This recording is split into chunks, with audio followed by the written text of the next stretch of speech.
تسليما كثيرا كثيرا. أما بعد فأعوذ بالله من الشيطان الرجيم. بسم الله الرحمن الرحيم. وما خلقت الجن والإنس إلا ليعبدون.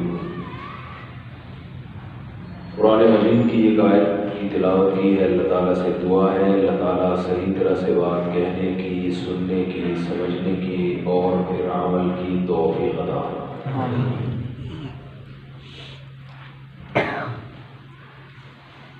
کچھ سوالات ہیں جن کے دنیا میں کسی کے پاس جواب نہیں ہے، حالانکہ وہ سوال ہماری زندگی میں سب سے زیادہ اہمیت رکھتے ہیں.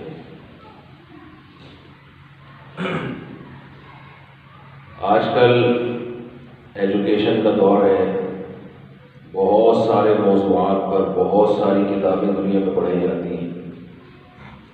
ہر کتاب کا اپنا ایک ٹاپک ہوتا ہے، اپنا ایک مضمون ہوتا ہے. لیکن کچھ موضوعات ایسے ہیں، بلکہ کچھ کیا ایک موضوع ایسا ہے جو ہماری زندگی کا سب سے اہم ترین موضوع ہے. لیکن کمال کی بات یہ ہے کہ اس ٹاپک پر آپ کو مارکیٹ میں کوئی کتاب نظر ہی نہیں آئی. ایک مثال سے بات سمجھانے کی کوشش کرتا ہوں. کوئی گاؤں کا، دیہات کا آدمی شہر آ جائے جس نے کبھی گاڑی نہ دیکھی ہو، مثال فرض کر لیتے ہیں. فرض کرنے پر تو گورنمنٹ کی طرف سے کوئی پابندی نہیں ہے. بعض دفعہ میں مثال دیتا ہوں، لوگ کہتے ہیں ایسا کیسے ہو سکتا ہے. فرض کرنے پر کوئی پابندی نہیں ہے، تو ہم ہر وہ کام کر سکتے ہیں جس میں گورنمنٹ کی طرف سے کوئی پابندی نہ ہو. فرض ہی کرتے ہیں. اچھا، آپ لوگ کو بیان میں میرے ساتھ رہنا پڑے گا. مجھے اندازہ ہوگا کہ آپ میرے ساتھ اس میں شریک ہیں. تو اس کی نظر پڑی 4 وہیل گاڑی پر. وہ ہمیشہ گدھے گھوڑے پہ اس نے سفر کیا تھا. وہ عجیب سی چیز اس نے دیکھی. تو اس کے ذہن میں جو سب سے پہلا سوال پیدا ہوگا، کیا وہ یہ پیدا ہوگا کہ اس میں ہوا کیسے بھرتے ہیں؟ بتائیں بھائی. نہیں. یہ پیدا ہوگا یہ اسٹارٹ کیسے ہوتی ہے؟ نہیں. یہ انجن آئل کہاں سے ڈلتا ہے اس میں؟ سب سے پہلے یہ ہوگا کہ اس کا مقصد کیا ہے. کیا خیال ہے وہی ہے؟ کیا یہ کوئی ٹریکٹر ہے گھر چلانے کے لیے ہے، یا یہ کیا بھلے؟ یعنی اس کے جو بے چینی ہوگی نا، اس کی طبیعت میں بے چینی ہے، وہ اس وقت تک بے چین رہے گا جب تک اس کو یہ نہ پتا چلے کہ یہ مشین ہے کیا، اس کا مقصد کیا ہے. ہم بھی دیکھیں جب کہیں جاتے ہیں کوئی نئی چیز ہوتی ہے، یہ کیا ہے پوچھتے ہیں، یہ کیا ہے. یہ کیا کا مطلب یہ نہیں ہوتا کہ اس کو جو ہے وہ پورا سائنسی لحاظ سے ڈیفائن کیا جائے، مطلب اس کا مقصد کیا ہے. جیسے سولر پلیٹیں جب آئی نا، تو لوگ گھر میں پلیٹیں لگوا دیتے کراچی میں. تو میں نے کہا یہ کیا ہے؟ جب انسان کو تعجب ہوتا ہے یار یہ پلیٹیں کیوں چھت پہ لگا رہے ہو؟ کون بتایا بھائی یہ بجلی کا ایک نیا سسٹم ہے، اس کا مقصد ہے سورج کی روشنی سے بجلی دینا. وہ پھر بعد کے سوالات ہیں، یہ لگتی کیسے ہے، بجلی کیسے بناتی ہے. تو آپ جب کسی گاڑی کو، کسی کار کو دیکھیں گے، آپ نے پہلے کبھی نہ دیکھی ہو، تو سب سے پہلا سوال آپ کے ذہن میں کیا اٹھے گا؟ اس کا مقصد کیا ہے. اس کا مطلب یہ ہوا کہ کسی بھی چیز کے بارے میں سب سے امپورٹنٹ اور سب سے اہم ترین سوال یہ ہوتا ہے، بلکہ اس کے بارے میں سب سے اہم ترین نالج یہ ہوتی ہے کہ آپ کو اس کا مقصد پتا ہوگا کہ یہ کیوں ہے. اس کے بغیر آپ کی نالج ادھوری ہے. جتنے بڑے آپ کو یعنی آپ کو یہ پتا چل گیا کہ اس کے ٹائر میں ہوا کیسے بھری جاتی ہے، آپ کو یہ پتا چل گیا اس میں کون سا والا آئل لگتا ہے، آپ کو یہ پتا چل گیا کہ اس کی سروس کیسے ہوتی ہے، ٹیوننگ کیسے ہوتی ہے. یہ نہیں پتا اس کا مقصد کیا ہے. تو اس گاڑی کے بارے میں معذرت کے ساتھ آپ جاہل کہلائیں گے کہ نہیں کہلائیں گے کہ آپ کے پاس علم سرے سے ہے ہی ہے. اس سے تو وہ اچھا وہ ڈرائیور جو گاڑی چلانا جانتا ہو، جس کو پتا ہو کہ اس کا مقصد کیا ہے، وہ آپ سے زیادہ پڑھا لکھا کہلائے گا. جس کے پاس ساری نالج ہے لیکن اس بیچارے کو گاڑی چلانے کا مقصد کیا ہے یہ پتا ہے ہی نہیں، تو وہ زیادہ پڑھا لکھا کہلائے گا نا.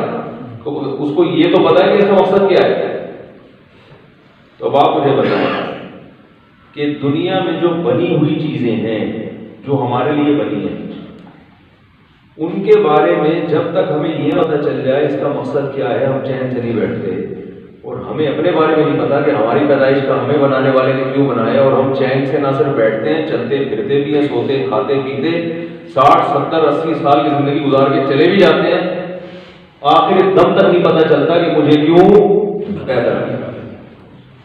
وزیر اعظم نے سوال کیا تھا نا مجھے کیوں نکالا، بالکل وجہ سوال تھا کہ بھائی بہت بڑا دنیا میں ایک واقعہ ہوا ہے کہ مجھے نکال دیا گیا، تو بار بار انہوں نے ایک سوال پوچھا تھا مجھے کیوں نکالا، مجھے اس کا جواب چاہیے، کیونکہ ان کی زندگی میں سب سے اہم سوال کیا تھا کہ سب سے اہم واقعہ یہ تھا کہ مجھے برطرف کر دیا گیا۔ تو جب اہم واقعہ سب سے یہ تھا تو اس کا جواب بھی چاہیے تھا۔ تو میں کہتا ہوں کسی کو وزارت سے برطرف کر دینا یہ اتنا اہم واقعہ نہیں ہے، ہمارا پیدا ہو جانا، اس دنیا میں آ جانا، یہ سب سے اہم ترین واقعہ ہے ہماری زندگی کا، ہماری زندگی کا سب سے اہم ترین جز ہے، اور ہمیں اسی پیدائش کا مقصد معلوم نہیں۔ جو غیر مسلم ہے ان کے پاس بہت آسان جواب ہے اس سوال کا، جو اللہ کو نہیں مانتے نا، جو خدا کے تصور کے قائل نہیں ہیں، ان کے پاس اس سوال کا جواب بہت بولے بھائی آسان ہے۔ کہتے ہمیں کسی نے پیدا ہی نہیں کیا، ہم تو اتفاق سے پیدا ہوئے، تو جو چیزیں اتفاق سے بنتی ہیں ان کی کوئی ریزن ہوتی ہے؟ آپ لوگ کو جواب دینا پڑے گا، یہ بیان نہیں کر رہا، میں باتیں کر رہا ہوں آپ سے بیٹھ کے، ٹھیک ہے نا؟ تو باتوں میں تو پھر جب ایک آدمی پوچھتا ہے تو آگے سے جواب ملتا ہے تو پھر اور جو بھی آپ کو اعتراض ہو سوال وہ آپ کر سکتے ہیں۔ جو کام خود بخود ہوتے ہیں نا اتفاق سے ہوتے ہیں کہ کوئی ریزن نہیں ہے۔ مثلا یہاں گلاس رکھا ہوا ہے شیشے کا، مجھے بیان کے دوران جوش آیا، آپ جواب نہیں دے رہے تھے میرے کسی بات کا نا، بول نہیں رہے تھے، مجھے جوش آیا اور میں نے ذرا ہاتھ ہلایا تو وہ غلطی سے ہاتھ میرا گلاس پہ لگا اور وہ گلاس نیچے گر کے ٹوٹ گیا۔ آپ کہیں گے مفتی صاحب ہم نے آپ کو بیان کے لیے بلایا تھا، گلاس توڑنے کے لیے، ٹھیک ہے؟ تو میں جواب میں کیا کہوں گا؟ توڑا نہیں ہے بھائی، ٹوٹ گیا، جان کر نہیں توڑا۔ اب مجھے آگے مزید اس کی کوئی ریزن بیان کرنے کی ضرورت نہیں ہے کہ یہ کیوں ٹوٹا۔ میرے پاس اگر اس سوال کا جواب نہیں ہے تو آپ کو مجھ پہ اعتراض نہیں ہوگا، بھائی توڑا تھوڑی ہے، یہ تو ٹوٹ گیا، یہ گلاس لا لیں توڑنے کے لیے کر کے دکھائیں۔ لیکن اگر میں بیان کے دوران وہ گلاس اٹھاتا ہوں اور زمین پر دے کے توڑ دیتا ہوں، پھر آپ کو یہ پوچھنے کا حق ہے کہ مفتی صاحب اسے کیوں توڑا۔ اب میں یہ نہیں کہہ سکتا کہ ویسے ہی، اب میں کہہ سکتا ہوں کہ بھائی ویسے ہی توڑ دو، بھائی ویسے ہی نہیں ہوتا، آپ کو ہم نے مولانا سمجھ کے مفتی سمجھ کے بٹھایا ہے، گلاس توڑنے میں بیٹھ کے اس کی وجہ بھی نہیں۔ تو اگر یہ کائنات ہم خود سے بنے ہیں، ڈارون کی جو تھیوری ہے کہ ایسے اتفاق سے ہم بن گئے ہیں، تو پھر تو ہمارے پاس اس سوال کا جواب نہ ہو۔ جیسے اگر کوئی گاڑی ہے نا، کوئی دیہاتی آیا اس نے دیکھی گاڑی ہے، اب وہ سب سے پہلے یہ سوال پوچھے گا یہ کیوں، اس کا مقصد کیا ہے؟ تو بھائی جواب دینے والا کیا یہ اتفاق سے بن گئی ہے، تو لہٰذا اس کا کوئی مقصد نہیں ہے، کسی بھی مقصد میں لگا دو، اور چلنے کا کام دے رہی ہے تو چلا لو، ٹھیک ہے نا؟ ہل چلانے کا کام دے رہی ہے جو ہم دیکھتے ہیں کہ کہاں فٹ ہو رہی ہے، جس کام میں ایڈجسٹ ہو جائے ادھر ہی فٹ کر دیں گے اس کو، کیونکہ یہ تو خود سے بن گئی ہے۔ تو اتفاق سے بنی ہے تو پھر گاڑی کیوں بنی، گدھا کیوں بنا، گھوڑے کیوں بنے، ٹھیک ہے نا، میزائل کیوں بنے، راکٹ کیوں بنے، کلاشنکوف کیوں بنی۔ تو ان تمام چیزوں میں سے کسی سوال کا جواب بھی دینے کی ہمیں ضرورت نہیں، لیکن اگر یہ بنی نہیں ہے، باقاعدہ بنائی گئی ہے، تو پھر بنانے والے سے پوچھا جاتا ہے آپ نے اسے کیوں بنایا۔ اب مجھے ایک بات بتاؤ، پہلی بات تو یہ ہے کہ گاڑی خود سے نہیں بن سکتی۔ اگر کوئی دیہاتی آئے اور اس کے اسے کیوں بنایا، وہ کہ بنایا نہیں بن گئی ہے، تو وہ مان لے گا اس بات کو؟